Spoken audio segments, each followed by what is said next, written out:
এই যে আদির হাতে মহামূল্যবান জিনিসটা দেখছো, এটা 1 জানুয়ারি আমার হাতে দিয়ে বলেছিল এ নে এটা রাখ।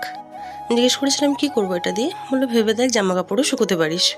তো তারপর দেখি মায়ের দিকে এই কাণ্ড করে বসে আছে, তারপর জল দিয়ে নেভানোর চেষ্টা করছে।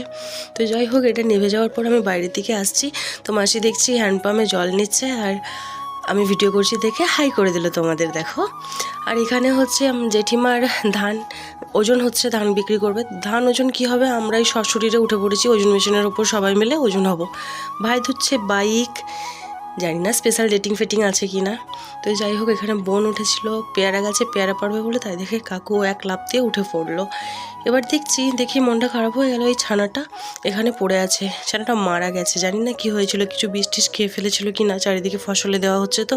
আর এখন সন্ধ্যেবেলা আমরা বসেছি আড্ডাতে, এদিকে ভাইয়ের বউ করছে স্কিন কেয়ার, বোন ওকে বোঝাচ্ছে কীভাবে ইউজ করতে হয়। চলো।